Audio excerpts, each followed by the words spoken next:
अलग guys, let's start. इस session में हम बात करने वाले हैं फ्लूइड मैकेनिक्स की। My name is Ritesh Dahiya और फ्लूइड पढ़ना चालू करते हैं। बहुत ही इंटरेस्टिंग टॉपिक है और एट द सेम टाइम आपका नीट में एटलीस्ट एक सवाल तो फ्लूइड से आता ही है, कई बार दो भी आ जाते हैं।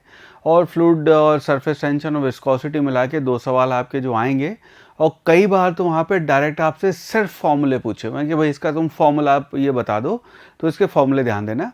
कैपिलरी का जैसे आपसे फॉर्मूला पूछ लिया या विस्कस फोर्स का आपसे फॉर्मूला पूछ लिया, तो डायरेक्ट फॉर्मूले पे सवाल बनते हैं, फॉर्मूले पे भी बनते हैं और डायरेक्ट फॉर्मूला ही पूछा हुआ है। तो इस चैप्टर को ध्यान देना, मुश्किल कतई नहीं है और फटाफट ये कवर हो जाएगा। ठीक है, सबसे पहले बात करते हैं फ्लूइड मैकेनिक्स में। फ्लूइड को हम डिफाइन करते हैं, name given to a substance which begins to flow when external force is being applied on it. Liquid and gases उसको हम फ्लूइड कहते हैं। Fluid do not have their own shape. Fluid और solid में ये फर्क है कि फ्लूइड का अपना शेप नहीं होता, ठीक है, but take shape of the container. तो पानी है, अगर आपने एक बॉटल में डाला वो शेप ले लेगा, दूसरी बॉटल में डाला दूसरा शेप ले लेगा, वो ज़मीन पे गिर गया ज़मीन का शेप ले लेगा, तो उसका अपना इनहेरेंट कोई शेप नहीं है, उसको हम यहाँ पे फ्लूइड कहते हैं। नाउ जो इंपॉर्टेंट टर्म्स है अपने लिए डेफिनेशन से, वो है आपकी प्रेशर। प्रेशर हम डिफाइन करते हैं यहाँ पे कि नॉर्मल फोर्स और thrust exerted by liquid at rest पर unit area of the surface in contact with it is called pressure of the liquid. और हाइड्रोस्टैटिक प्रेशर भी इसको हम नाम देते हैं। यहाँ पे इसको हम कैलकुलेट करने के लिए we use P is equal to, यहाँ पे हम ये यूज़ करते हैं P is equal to F by A, ठीक है। और आपका जो F है, ओके अलग, तो यहाँ पे हम प्रेशर को यूज़ करेंगे P is equal to F by A। Unit इसकी है आपकी हो जाएगी न्यूटन पर मीटर स्क्वायर या फिर पास्कल SI में, या फिर डाइन पर सेंटीमीटर स्क्वायर CGS में। और इसके डायमेंशन ध्यान रखना, कई बार इसकी ज़रूरत पड़ जाती है आपको, M L-1 T-2, ये आपके इसके डायमेंशन हो जाएंगे, ठीक है। चलो नाउ मूविंग फॉरवर्ड, इसके बाद हम बात करते हैं यहाँ पे at a point pressure acts in all direction. तो प्रेशर आपका, अगर हम कहें लिक्विड है उसका प्रेशर की डायरेक्शन क्या होगी, तो pressure acts in all direction. जैसे हम KTG में गैसेस में बात कर चुके हैं कि कंटेनर है, ऐसे कमरा है, इसमें आपने गैस भर रखी है, प्रेशर आपका हर वॉल पे हर डायरेक्शन में प्रेशर लग रहा होगा। दैट इज़ वाई इसको हम टेंसर क्वांटिटी अपने सिलेबस में बात करेंगे तो इसको हम स्केलर क्वांटिटी मानते हैं। प्रेशर ड्यू टू लिक्विड की बात करें, एटमॉस्फेरिक प्रेशर की बात करें, तो उसमें सबसे पहले एटमॉस्फेरिक प्रेशर वो देखते हैं कि हमारे सर के ऊपर यहाँ से लेके वो वहाँ तक जहाँ तक आपका एटमॉस्फेयर है, वो हमारे ऊपर एक वेट डालता है पर यूनिट एरिया। अगर हम उस वेट को कैलकुलेट करेंगे उसको हम एटमॉस्फेरिक प्रेशर कहते हैं। और उसकी जो वैल्यू आती है P0 आपका एटमॉस्फेरिक प्रेशर एट इक्वेटर पे या आपके सरफेस ऑफ अर्थ पे वगैरह हम माने, उसको हम लिखते हैं 1 ATM और इसकी वैल्यू आती है, डेटा आपको ध्यान रखना है, 1.01 या फिर इसको 1 × 10⁵ न्यूटन पर मीटर स्क्वायर या फिर पास्कल भी आप लिख सकते हैं। ये आपका प्रेशर होगा एटमॉस्फेरिक प्रेशर। एटमॉस्फेरिक प्रेशर जो है its maximum at the surface of earth, और जैसे जैसे हम इट गोज ऑन डिक्रीजिंग, तो जैसे जैसे हम ऊपर जाते हैं पहाड़ों पे जाएंगे तो अपना प्रेशर हाइट के साथ कम हो जाता है। एटमॉस्फेयर प्रेशर जो आपका वो आ रहा है उसकी वैल्यू कम हो जाती है। अगर आप लिक्विड पे बात करेंगे प्रेशर की, तो ये आपका सरफेस पे हम कहते हैं यहाँ पे आपका प्रेशर ये P0 होएगा, और जैसे जैसे आप इसके डेप्थ पे जाएंगे तो आपका प्रेशर इस तरह करके बढ़ जाता है, जिसको हम कहते हैं ρGH। उससे आपकी ये वाला प्रेशर आपका कहलाता है ड्यू टू लिक्विड, और आपका ρGH से प्रेशर बढ़ता चला जाएगा। एक डेटा जो आपको यहाँ ध्यान रखना है वो ये है कि फॉर एवरी 10 मीटर्स, ठीक है, वाटर की हम बात कर रहे हैं, आपकी डेंसिटी वाटर की 1000 किलोग्राम पर मीटर क्यूब लेके, हर 10 मीटर पे प्रेशर आपका इंक्रीजेज बाय 1 P0। तो अगर आप 10 मीटर की गहराई पे गए तो प्रेशर आपका वहाँ पे एटमॉस्फेयर की वजह से 1 P0, और 10 मीटर पे एक और P0 ऐड हो जाएगा, तो 10 मीटर की गहराई पे आपका प्रेशर 2 P0 हो जाएगा। 70 मीटर की गहराई पे आपका प्रेशर 8 P0 हो जाएगा, तो 7 आपकी वाटर की वजह से और 1 एटमॉस्फेयर की वजह से। सो एवरी 10 मीटर पे आपका प्रेशर इंक्रीज हो जाता है 1 P0 से। एक और चीज़ यहाँ पे हम कहते हैं गॉज प्रेशर, इसको वर्ड यूज़ करते हैं, which is called pressure due to liquid, ठीक है। और प्रेशर ड्यू टू लिक्विड है वो प्रेशर माइनस आपका actual pressure minus atmospheric pressure जब हम करते हैं, तो ρGH जो वैल्यू आती है इसको गेज प्रेशर भी बहुत बार नाम दिया जाता है। इस टर्म को ध्यान रखना है। तो कई बार अगर डायरेक्ट वर्ड इस्तेमाल किया हुआ है गेज प्रेशर, इसका मतलब होगा प्रेशर ड्यू टू लिक्विड की यहाँ पे हम बात कर रहे हैं।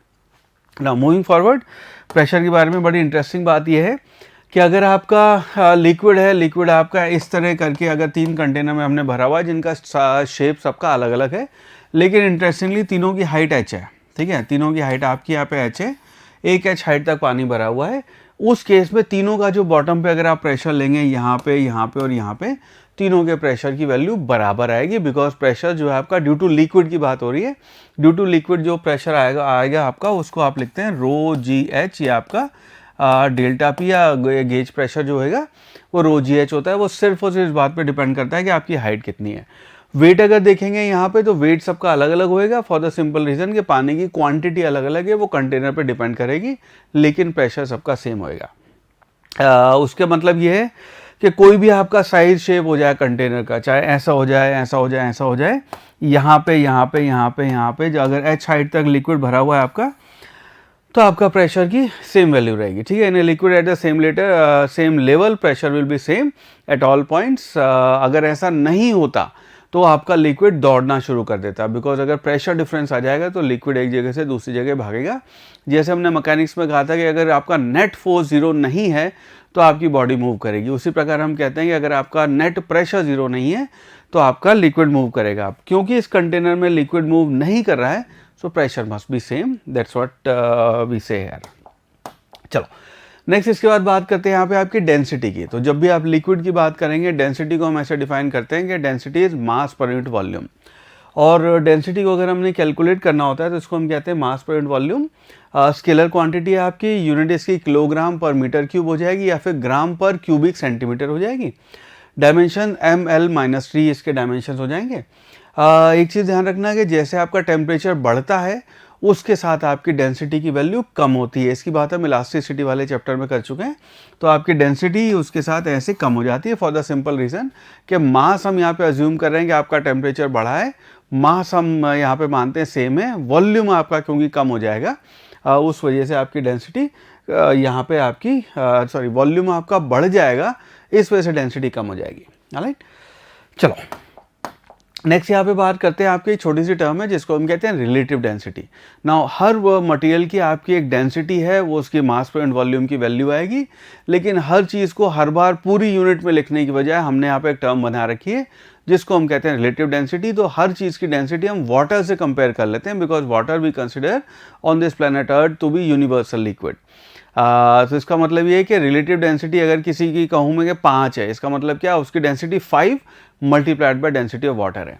तो आप कहते हैं relative density is density of the body divided by density of आपकी वाटर की हो गई। अब यहाँ पे आपके सवाल जो बनते हैं, इस चीज़ को ध्यान रखना, कुछ सवाल आपके ऐसे बनते हैं मिक्सिंग ऑफ लिक्विड के, कि हमने 2 लिक्विड लिए और यहाँ पे 3 चीज़ें जो अपने को लिक्विड के बारे में जो गिवन होती हैं, या तो मास या डेंसिटी या फिर वॉल्यूम, इन 3 चीज़ों से हम खेलते हैं।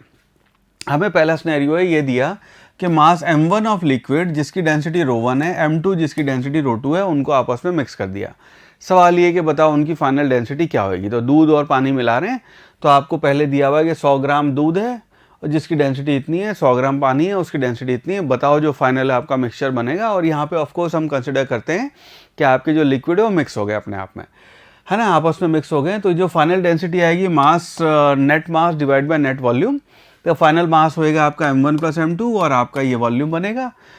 ये आप डेंसिटी ऐसे कैलकुलेट कर सकते हैं। नाउ इसी केस में स्पेशल केस ही होता है कि आपका m1 m2 दोनों बराबर, मतलब 100 ग्राम दूध और 100 ग्राम आपका पानी, उस केस में आपका यहाँ पे m1 कैंसिल हो जाता है और ये वैल्यू रह जाती है, इसको ध्यान रखना।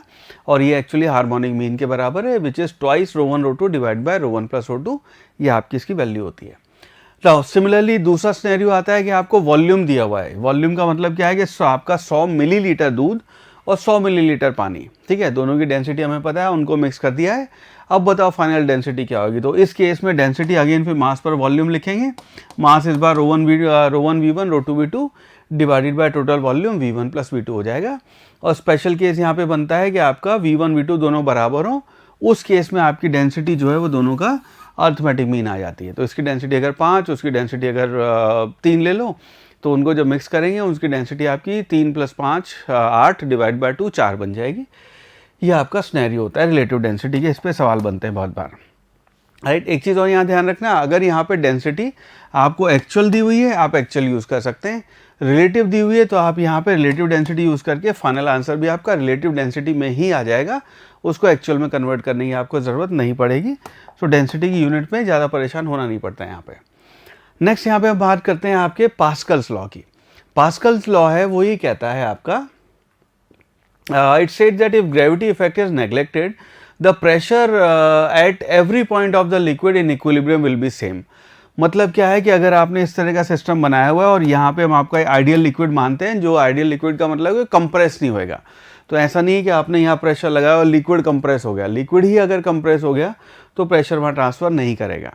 इसका मतलब ये है कि यहाँ पे अगर आप प्रेशर P1 कह रहे हैं, यहाँ पे आप प्रेशर P2 कह रहे हैं, तो इस लिक्विड की वजह से जो यहाँ प्रेशर होगा यहाँ प्रेशर होगा, दोनों बराबर होंगे। इसका मतलब क्या हो गया, हम यहाँ पे लिख सकते हैं F, यहाँ पे अगर फोर्स F1 कहें डिवाइड बाय एरिया 1 कहें will be equal to F2 divided by A2। Again 4 variable हैं, 3 दिए होते हैं, चौथा आपको बताना होता है, और इसका यूज़ करते हैं हम हाइड्रोलिक लिफ्ट में। हाइड्रोलिक लिफ्ट में हम क्या करते हैं यहाँ पे कि यहाँ प्रेशर लगाते हैं, यहाँ पे ये जो लोड लिखा हुआ है वहाँ पे कार खड़ी कर देते हैं, और यहाँ जब आप जो लगाएंगे लिक्विड में प्रेशर सेम रहेगा, तो यहाँ पे आपका जो फोर्स है इससे आप कैलकुलेट करना चाहें तो ये कह सकते हैं कि F2 will be equal to, ये आएगा आपको A2 divide by A1 multiplied by F1। A1 A2 का आप रेशो अगर मान लो 100 है, तो इसका मतलब है कि F2 और F1 का रेशो अगेन फिर 100 हो जाएगा। तो आप 100 टाइम्स एक्स्ट्रा लोड आप अगर मान लो 100 न्यूटन का फोर्स, 100 न्यूटन की गाड़ी उठाना चाहते हैं, 1 न्यूटन के फोर्स से एरिया अगर आपने मैनेज किया हुआ है, लिक्विड अगर आपका आइडियल है, तो 1 न्यूटन के फोर्स से आप 100 न्यूटन की गाड़ी उठा सकते हैं with this hydraulic lift. Alright, चलो how the increase in pressure, ये उसी की सेम डेफिनेशन है, इसको ध्यान रखना। पास्कल लॉ, अगर इस पर सवाल आएगा तो इन 4 वेरिएबल है, इनमें से आपको 3 दिए होंगे, चौथा बताना होगा। इतना सिंपल सवाल बनेगा यहाँ पे, ठीक है। चलो, hydraulic lift, hydraulic pressure, hydraulic breaks जो हम यूज़ करते हैं वो सारे इसके एप्लीकेशंस हैं। नेक्स्ट है आपका आर्किमिडीज प्रिंसिपल, बड़ा इंटरेस्टिंग प्रिंसिपल है। यहाँ पे हम कहते हैं, अगेन ये वर्ड हम बार बार यूज़ करना चाहते हैं, accidentally, I am sure you are all aware of that eureka story. Discovered that when a body is immersed partly or wholly in a fluid in rest, it is buoyed up with a force equal to the weight displaced by the body. तो scenario है कि अगर मैं मान लो bath tub है, उसके अंदर बैठ जाऊं या उसके अंदर लेट जाऊं या उसके अंदर खड़ा हो जाऊं, तो जितना पानी उसने डिस्प्लेस किया बाहर वो मेरे वजन के बराबर होएगा। Right, principle is called Archimedes principle, necessary consequence of, all right, when a body is partially wholly dipped in fluid, the exert force due to hydrostatic, all right, ये सारी थ्योरी। चलो, इसकी जो हम बात करते हैं यहाँ पे, इसकी जो एप्लीकेशन है वो ये है कि इसको ध्यान रखना, apparent weight of a body of density rho when emerge in a liquid of density sigma.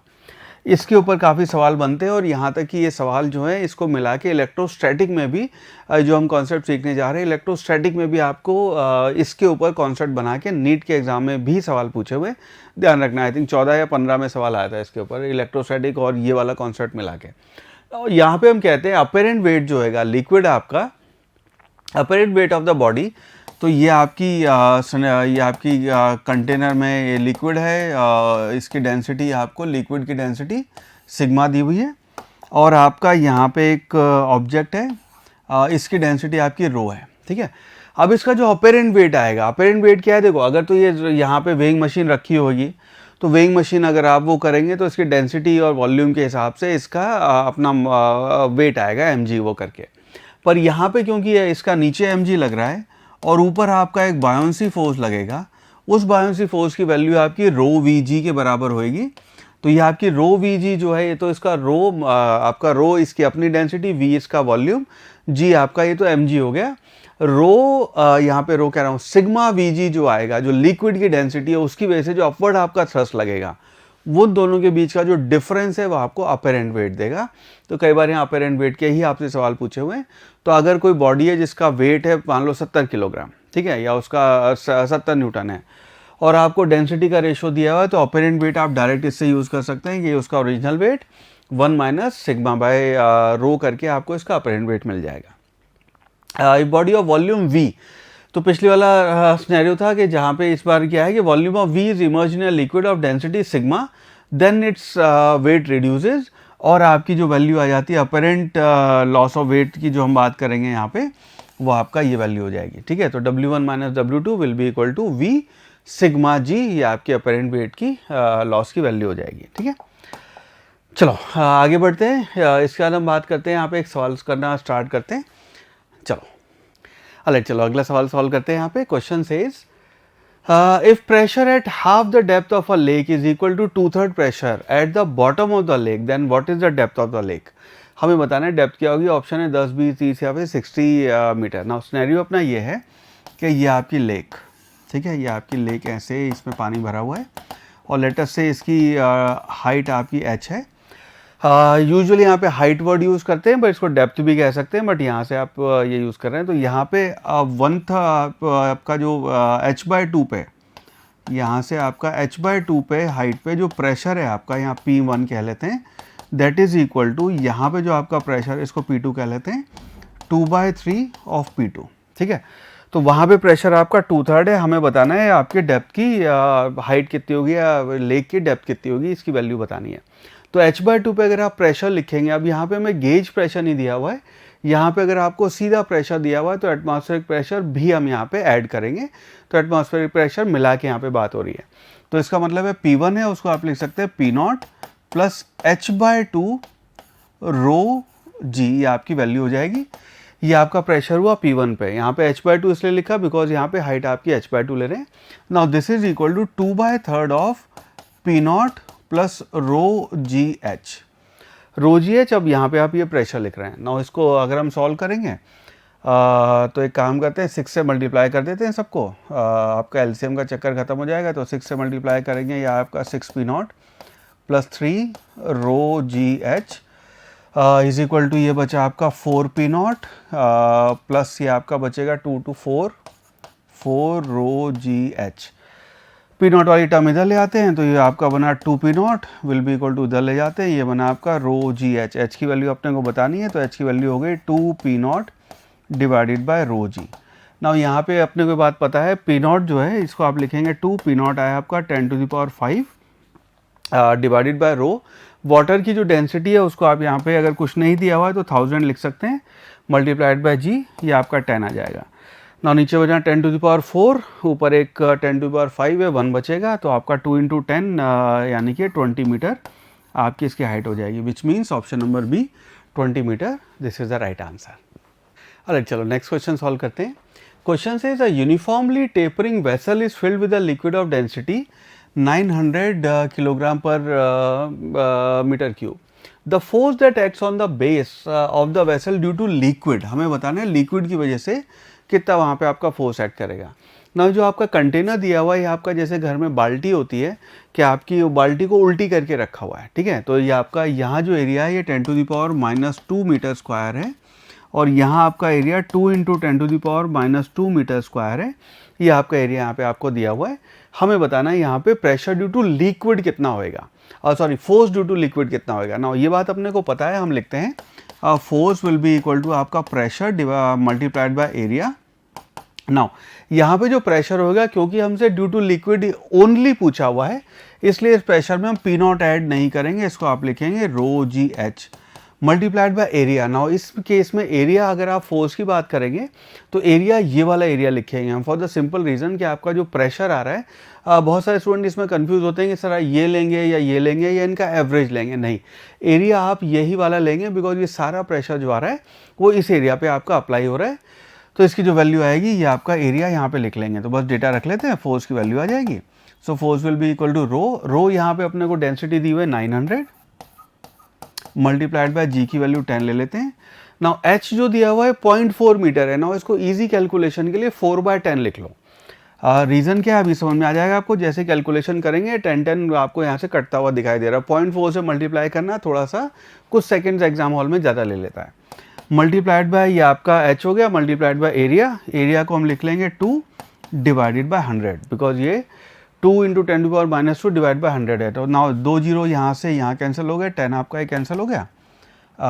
तो आपकी जो वैल्यू बच गई, ये बचा 9 मल्टीप्लाइड बाय 4 मल्टीप्लाइड बाय 2, 9 और ये हो जाएगा 8 और 9 8 जा 72। तो आपका जो फोर्स है उसकी वैल्यू आ गई 72 न्यूटन। हेंस आपका option B 72 newton, this would be the right answer. Next question है अपना, it says equal masses of water and a liquid of density 2। यहाँ पे आपको रिलेटिव डेंसिटी दी हुई है। अगर सिर्फ डेंसिटी 2 दी है, इसका मतलब हमें रिलेटिव डेंसिटी दे रखी है।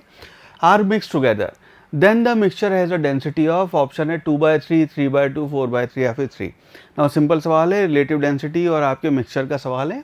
और सिनेरियो आपको ये वाला केस याद रखना है कि यहाँ पे दिया हुआ है इक्वल मासेस, आपके दो लिक्विड हैं, एक की डेंसिटी आपकी ρ1 जो है 1 है, दूसरी डेंसिटी ρ2 आपकी 2 हो गई। ये दो लिक्विड आप मिक्स कर रहे हैं, तो इस केस में जो आपकी डेंसिटी आएगी उसको आप लिख सकते हैं twice ρ1 ρ2 divided by ρ1 plus ρ2। Direct आप ये फॉर्मूला यूज़ कर सकते हैं। सो इसकी वैल्यू हो जाएगी 2 मल्टीप्लाइड बाय ρ1 1 मल्टीप्लाइड बाय ρ2, ρ2 की वैल्यू आपकी 2 डिवाइडेड बाय 1 प्लस 2, तो आपकी जो रो है उसकी वैल्यू हो गई आपकी 4 डिवाइडेड बाय 3। ठीक है, सो 4/3 यानी कि option number B 4/3, this would be the right answer. अलग चलो आगे बढ़ते हैं। यहाँ पे अब हम बात करने वाले हैं आपके स्ट्रीमलाइन फ्लो की। तो स्ट्रीमलाइन फ्लो आपका ये होता है, इसको हम ये कहते हैं कि पानी के जब भी हम फ्लो की बात कर रहे हैं, सो वी से streamline flow of a liquid is that flows in which element of each of the liquid passing through a point travels along the same path and with the same velocity as preceding element। तो streamline flow जो होता है आपका, इसको हम ऐसा मानते हैं कि मान लीजिए आपका पाइप ऐसे जा रहा है ऐसे करके, तो यहाँ पे अगर आपके जितने पार्टिकल ट्रैवल कर रहे हैं तो उसकी वेलोसिटी मान लीजिए 20 मीटर पर सेकेंड है। फॉर एग्जांपल यहाँ जितने पार्टिकल है मान लीजिए उनकी वेलोसिटी 15 है और यहाँ मान लेते हैं उनकी वेलोसिटी मान लो 20 है। ठीक है, इसको 25 कह देते हैं, 25 है फॉर एग्जांपल।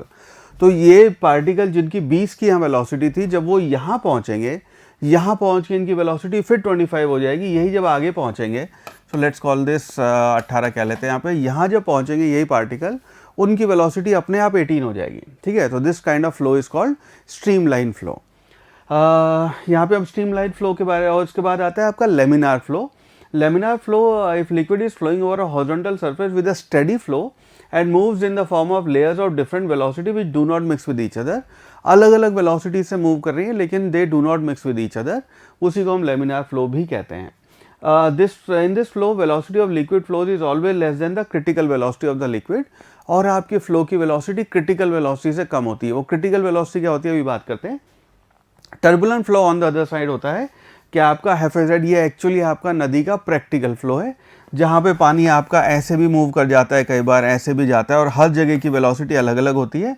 यहाँ पे हमने ये अज्यूम किया है कि यहाँ पे भी वेलोसिटी 20, यहाँ भी हर जगह 20 है, which is not a practical flow. तो ये आपका kind of streamline flow is ideal flow, और ये टर्बुलेंट फ्लो ये एक्चुअली आपका रिवर का प्रैक्टिकल फ्लो है। Liquid moves with a velocity greater than its critical velocity, और motion of the particle of the liquid become disoriented and irregular. इस flow को हम टर्बुलेंट फ्लो कहते हैं। नाउ यहाँ पे क्रिटिकल वेलोसिटी क्या है उसको एक बार देखते हैं। Critical velocity and Reynolds number, हम यहाँ पे कहते हैं critical velocity is that velocity of liquid flow up to which flow आपका स्ट्रीमलाइन है, और इसके ऊपर जाके फ्लो आपका टर्बुलेंट हो जाता है। ठीक है, रेनॉल्ड्स नंबर यहाँ पे इसको हम डिफाइन करते हैं, आपके इसमें डेफिनेशन ही है सिलेबस में कि रेनॉल्ड्स नंबर हम डिफाइन करते हैं as inertial force per unit area divide by viscous force per unit area. ये फॉर्मूला ध्यान रख लेना है इसका। और इससे ज़्यादा अगर हम ये कहते हैं कि वैल्यू ऑफ रेनॉल्ड्स नंबर है, अगर इसकी वैल्यू तो 0 से 2000 के बीच में है तो लिक्विड आपका स्ट्रीमलाइन या फिर लेमिनार है, और अगर ये 3000 से ऊपर है तो उसके बाद डेफिनेटली टर्बुलेंट है। 2000 से 3000 के बीच में कुछ पोर्शन लिक्विड का स्ट्रीमलाइन होगा, कुछ आपका टर्बुलेंट होगा। डेफिनेटली 2000 से कम है अगर इसकी वैल्यू, जो आपका ये वैल्यू आई है रेनॉल्ड्स नंबर की, तो आपका फ्लो स्ट्रीमलाइन होएगा, और 3000 से ज़्यादा है तो टर्बुलेंट होएगा। इसको ऐसे देखना है जैसे आप पानी कभी नल वो चलाते हैं, तो अगर धीमी रफ्तार पे पानी आ रहा है तो बिल्कुल ऊपर से नीचे तक आपकी एक स्ट्रीमलाइन फ्लो ऊपर से नीचे पानी का वो आ रहा होता है। लेकिन नल जब तेज़ कर देते हैं या पानी उसमें तेज़ वो हो जाता है, या नीचे पहुंच के वो जाके आपकी पानी की वो फैल जाती है, पानी की धार या पानी का फ्लो जो है वो फैल जाता है। Now that will become a turbulent flow. ठीक है, उस टाइम पे आपकी क्रिटिकल वेलोसिटी पानी की वो वहाँ पे आपकी उस लिमिट से ज़्यादा हो गई कि अब वो टर्बुलेंट हो जाता है। ठीक है, and then it flows in all the directions. Next अपना टॉपिक है which is called equation of continuity. ना इक्वेशन ऑफ कंटिन्यूटी हम ये कहते हैं कि आपका इक्वेशन ऑफ कंटिन्यूटी आपके मास कंजर्वेशन से डिराइव्ड है। हम ये कहते हैं कि मान लीजिए आपका पानी फ्लो कर रहा है, यहाँ पे आपका पाइप का क्रॉस सेक्शन एरिया जो है वो आपका क्रॉस सेक्शन एरिया ए है, कैपिटल ए। लेट्स से ये आपका एरिया A1 है, और यहाँ पे पानी की वेलोसिटी V1 है। जब ये पानी के पाइप में पानी आपका फ्लो करके यहाँ पहुँचेगा, यहाँ पे मान लीजिए आपका एरिया 2 है, वेलोसिटी v2 है, हम कहते हैं ड्यू टू आपका मास कंजर्वेशन के हिसाब से, बिकॉज मास यहाँ पे आपको हम कहते हैं जितना मास पर यूनिट टाइम यहाँ फ्लो कर रहा है उतना ही मास यहाँ पे आउटफ्लो करेगा आपका।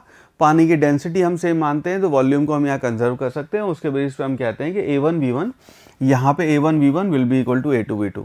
तो अगर एरिया यहाँ पे कम है तो यहाँ पे वेलोसिटी अपने आप बढ़ जाएगी, एरिया आधा हो गया वेलोसिटी डबल हो जाएगी, ठीक है, इस चीज़ को ध्यान रखना है। तो हम ये कहते हैं कि mass in will be equal to mass out, ये वैल्यू होगी।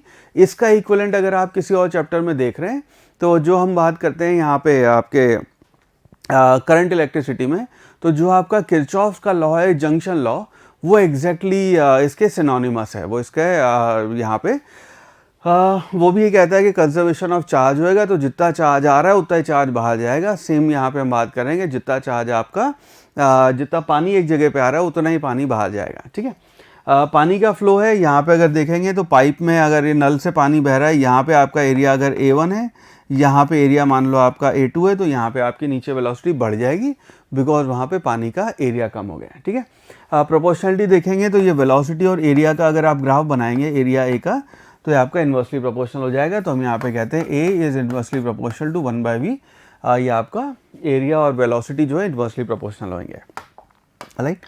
नाउ मूविंग फॉरवर्ड, नेक्स्ट इसके ऊपर एक सवाल सॉल्व करते हैं। चलो आगे कंटिन्यू करते हैं यहाँ पे। उसके बाद कहते हैं एनर्जी ऑफ फ्लोइंग फ्लूइड की अगर हम बात करेंगे, आपका अगर फ्लूइड फ्लो कर रहा है तो उसके अंदर एनर्जी कितनी होगी। यहाँ पे फ्लूइड के लिए हम 3 एनर्जी डिफाइन करते हैं। पहली एनर्जी कहलाती है आपकी pressure energy, energy possessed by the liquid by virtue of its pressure. तो प्रेशर की वजह से जो एनर्जी होगी उसको हम यहाँ पे प्रेशर एनर्जी कहते हैं, और उसकी वैल्यू आती है PV, P आपका प्रेशर, V आपका वॉल्यूम। नेक्स्ट एनर्जी आती है आपकी पोटेंशियल एनर्जी। पोटेंशियल एनर्जी आपकी ड्यू टू पोजीशन की वजह से आएगी कि आपका लिक्विड जिस पाइप में या जिस जगह पे फ्लो कर रहा है उसकी जिस लेवल को भी आपने 0 पोटेंशियल एनर्जी माना है उससे कितना ऊपर है, ये आपकी पोटेंशियल एनर्जी की वो उसकी वजह से आएगी। और काइनेटिक एनर्जी आपके energy possessed by liquid by virtue of its motion, तो उसके मोशन की वजह से जो आपकी एनर्जी आएगी उस एनर्जी को हम कहते हैं यहाँ पे कि आपके पानी की काइनेटिक एनर्जी है। पोटेंशियल एनर्जी जैसे हमने ऑलरेडी मैकेनिक्स में पढ़ा हुआ है, पोटेंशियल एनर्जी आपकी mgh होएगी और आपकी काइनेटिक एनर्जी यहाँ पे हाफ mv² होएगी। और यहाँ पे जो नई एनर्जी ऐड हुई है वो आपकी PV है, which is pressure energy. Now अगर यहाँ पे बर्नौली थ्योरम की बात करें तो बर्नौली थ्योरम में हम ये कहते हैं लिक्विड एनर्जी जो है आपकी, जो भी आपका फ्लो कर रहा है लिक्विड, उसकी एनर्जी कंजर्व होएगी। एनर्जी कंजर्वेशन है बर्नौली एप्लीकेशन। एनर्जी अगर हम यहाँ पे कंसिडर करें कि आपका पाइप है, यहाँ से लेके पाइप आपका उधर पानी का फ्लो ऐसे जा रहा है कि इस एरिया से उस एरिया में, यहाँ से पाइप में आपका पानी फ्लो किया है। तो इस केस में यहाँ जो आपकी एनर्जी है, तो एनर्जी आपकी 3 एनर्जी हो गई। वही एनर्जी, हम एनर्जी का लॉस नहीं मान रहे हैं, तो वही सारी एनर्जी आपकी कंजर्व रहेगी। एनर्जी अगर टोटल एनर्जी की बात करेंगे तो टोटल एनर्जी हो गया आपकी PV plus mgh plus half mv² will be equal to constant. देखो बर्नौली के यहाँ पे 3 अलग अलग फॉर्मेट है कुछ नहीं, बस है आपकी एनर्जी कंजर्वेशन। पता नहीं स्टूडेंट्स बर्नौली से डरते क्यों हैं, एनर्जी कंजर्वेशन कर रहे हैं। तो PV plus mgh plus half mv² is equal to constant, ये आपकी एनर्जी कंजर्वेशन हो गई।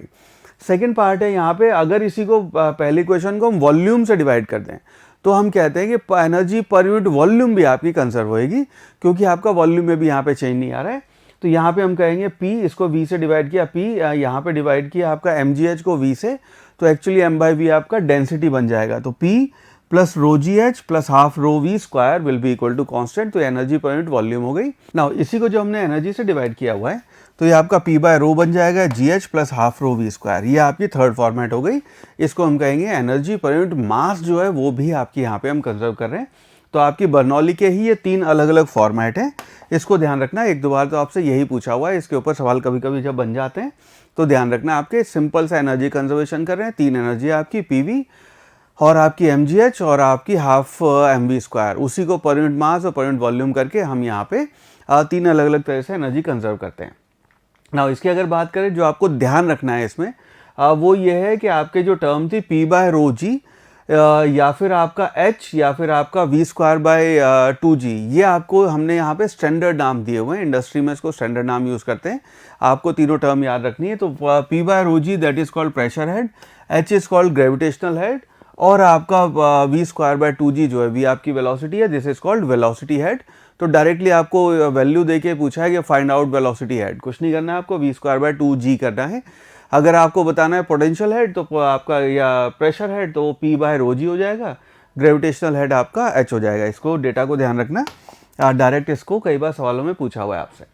नेक्स्ट यहाँ पे बात करते हैं एप्लीकेशन क्या है आपकी बर्नौली थ्योरम की। नाउ बर्नौली थ्योरम की जब हम एप्लीकेशन की बात करते हैं तो अट्रैक्शन बिटवीन क्लोजली दो अगर बोट एक साथ जा रही हो तो दोनों एक दूसरे पास जाते हो और पास आ जाती हैं, उसका रीज़न आपका बर्नौली हो गया। एरोप्लेन जो है उसका आपका रीज़न बर्नौली हो गया। एटोमाइजर या फिर आजकल जो सबसे कॉमन चीज़ हो गई है विच इज़ सैनिटाइजर स्प्रे। तो जब आप सैनिटाइजर को स्प्रे या वो परफ्यूम वाला डिओड्रेंट वाला वो स्प्रे करते हैं तो उसको वो आपका again it works on the Bernoulli principal.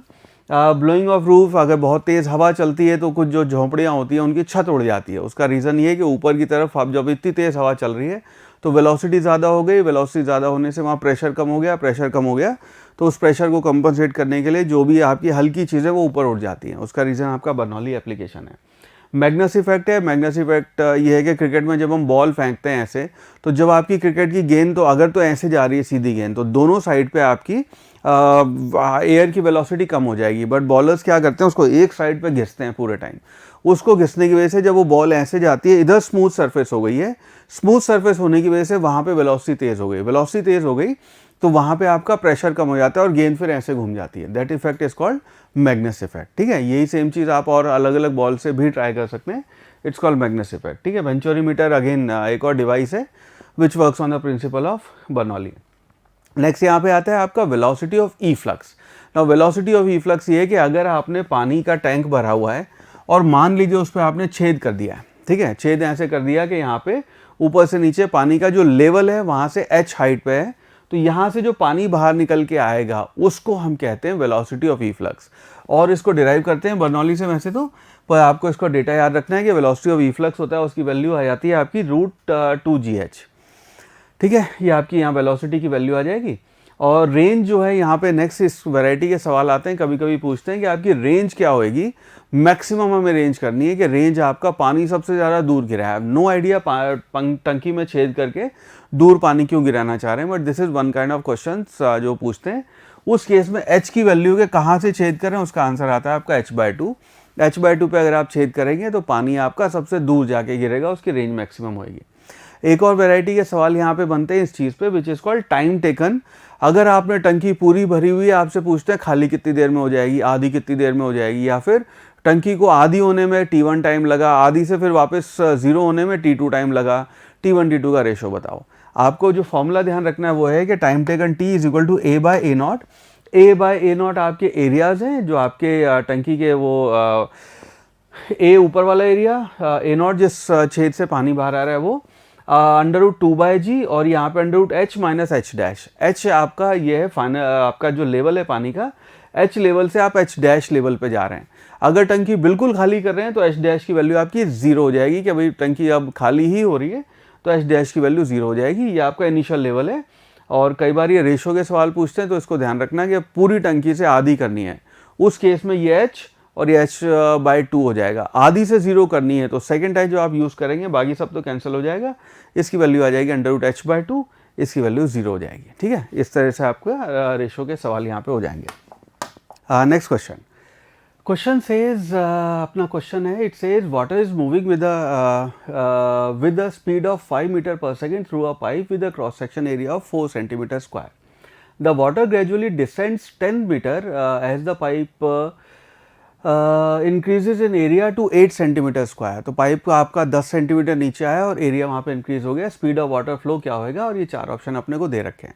ना यहाँ पे जो है आपका एक्स्ट्रा डेटा है 10 मीटर, ये आपका एक्स्ट्रा डेटा है। इस एक्स्ट्रा डेटा की हमें इस सवाल में ज़रूरत नहीं पड़ेगी, हमें यहाँ पे बस आपको स्पीड देखनी है A1 V1 और A2 V2। तो यहाँ पे हम करेंगे आपका A1 V1 will be equal to A2 V2।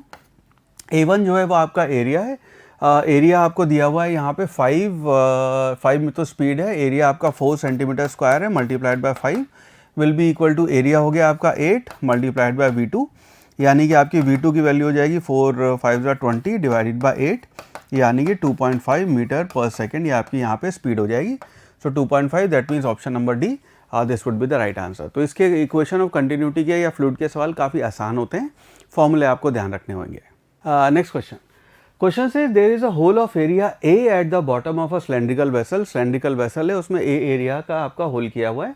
Water is filled up to height H height तक आपने पानी भरा हुआ है. Water flows out in T seconds, मतलब 30 सेकेंड में पूरा पानी आपका उसका खत्म हो जाता है. If the water is filled to height 4h, अब उसी टंकी में हमने 4h की हाइट तक पानी भर दिया है. It will flow out in the time equal to, और ये 4 ऑप्शन दे रखे हैं आपके t, 2t, 4t या फिर t/4. नाउ इस केस में अगर हम देखेंगे जो आपकी टाइम है उसको हम लिखते हैं this will be equal to a divided by a naught multiplied by 2h/g.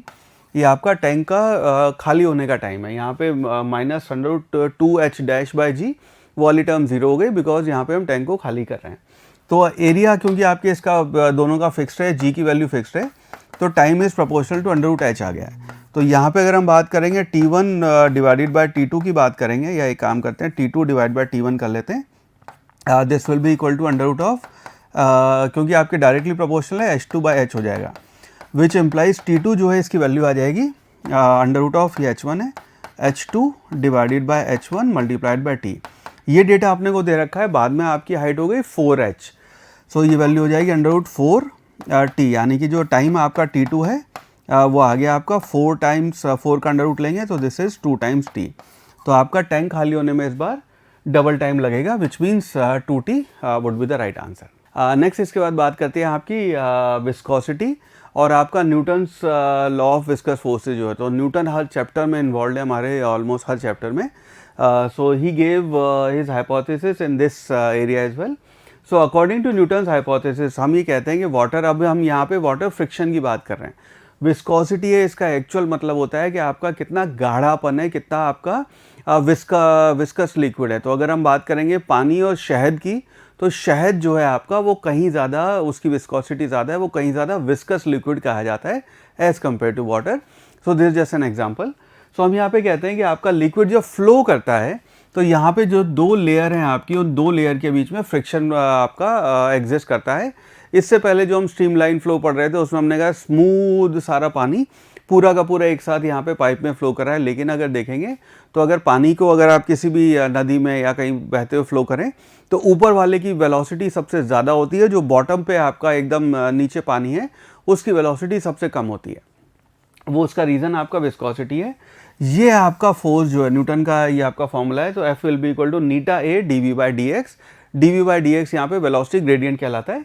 नीटा आपका यहाँ पे कोविशेंट ऑफ विस्कोसिटी है. अगेन इसकी यूनिट्स का ध्यान रखना, न्यूटन सेकेंड पर मीटर स्क्वायर इसकी यूनिट हो जाएगी. इसी को हम SI यूनिट में पॉइजली कहते हैं, और इसी की CGS यूनिट जो है पॉइज है. दोनों का conversion ratio is 1 poiseuille is equal to 10 poise, और ये इसके डायमेंशंस होंगे आपके. ठीक है, इस चीज़ को ध्यान रखना. कई बार इससे आपसे नीट के एग्जाम में विस्कोसिटी का है तो ये फॉर्मूला पूछा हुआ है, आपके नीटा की डायमेंशंस ही पूछी हुई है, इसको ध्यान रखना.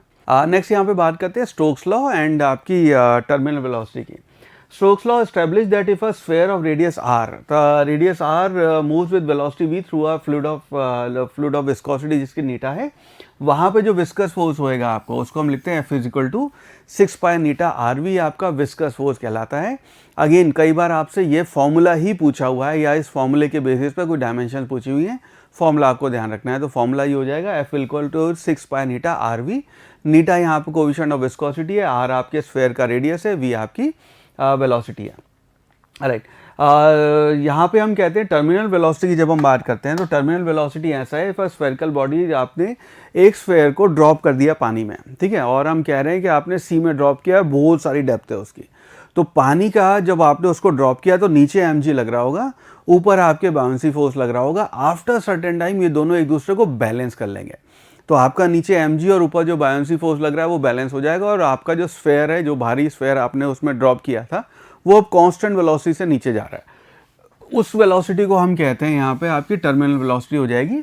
और इस केस में आपके जो फोर्सेज लगने वाले हैं वो सारे बैलेंस हो जाएंगे. वेलोसिटी आपकी इस तरह करके राइज करती है, उसके बाद एक सर्टेन वैल्यू आपकी, इसको टर्मिनल वेलोसिटी बोलते हैं, ये वैल्यू कांस्टेंट हो जाएगी. अगेन इस फॉर्मूले को आपने ध्यान रखना है, ये वेलोसिटी कहती है आपकी टर्मिनल वेलोसिटी. ऑलराइट, इसके ऊपर आपसे प्रीवियस एक क्वेश्चन है आपका. क्वेश्चन से spherical ball of radius r falling in a viscous fluid of viscosity neta with a velocity v, the regarding viscous force, the retarding viscous force acting on the spherical ball is, और हमारे 4 option दिए हुए हैं.